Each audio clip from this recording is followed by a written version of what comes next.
Balikan naman natin ang aksyon sa PBA Philippine Cup kagabi sa Inares Center, Antipolo City. Narito ang report ni teammate Jamaica Bayaca. Ipinagpatuloy ng defending champion San Miguel Beermen ang kanilang turnaround upang umabante sa 3-2 record katabi ang Converge Fiber Xers sa standings ng PBA Philippine Cup. Sa laban nitong linggo ng gabi sa Inares Center, Antipolo City, umatangkada si Wami Tiongson sa huling yugto ng laban nang makuha ng Beermen ang 96-90 na panalo kontra Converge. Lahat ng 14 points si Tiongson ay nagmula sa fourth quarter na nagbigay daan sa ikatlong sunod na panalo ng San Miguel. Nagmula sa pagkakaabante ang Converge sa first half, ngunit nahabol ng San Miguel bago matapos ang second quarter. Naitala ni Junmar Fajardo ang 24 points, 16 rebounds, 4 assists at 2 blocks habang may 13 points, 7 rebounds at 5 assists naman si CJ Perez. Nabantayan naman nila ang rookie na si Juan Gomez de Llano na nalimitahan lamang sa 8 points at 2 of 10 shooting. The usual thing, yung bench namin kailangan mag-step up. And we have a lot of respect dito sa Converge dahil for me, they are a contender in this conference.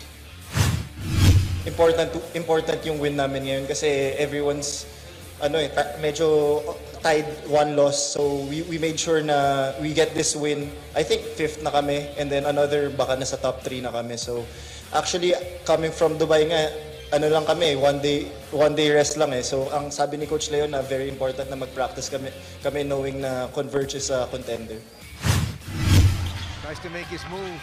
Falling away, yeah. Pagdating naman sa second game, mukhang binalikan ni Japes Aguilar ang kanyang prime form na pinangunahan na ang Barangay Ginebra San Miguel sa 104-74 na panalo kontra NLEX Road Warriors. Umarangkada si Aguilar sa second half ng laro. Nagtapos siya na may 25 points, 5 rebounds, 1 assist at 1 block. Sinimulan ng Ginebra ang laban sa isang 11-0 run. Ngunit naibaba ng NLEX ang lamang sa 7 sa halftime 40-33. Pero pagdating ng third quarter, muling naghari si Japes sa back-to-back baskets na nagpalayo sa Gene Kings. May tulong din mula kina Scottie Thompson at Troy Rosario na pumukol ng mga tres. Pagsapit ng fourth quarter, sunod-sunod ang opensa ni Aguilar. Isang 3-point play at 2 day-ups para itakda ang 20 puntos na kalamangan. Sinigurado ni na Ralph Koo at Stephen Holt ang panalo sa pamamagitan ng kanilang mga 3 points.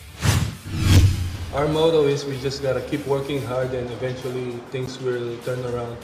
And we're happy in our defense because that was the one that is consistent throughout the games.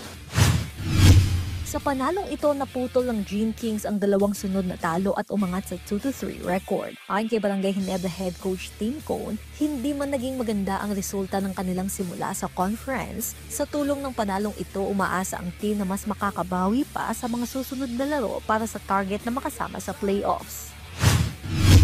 I'm not happy with the 2-3 record, but it's survivable for us. And I would have preferred 3-2 and 4-1, obviously.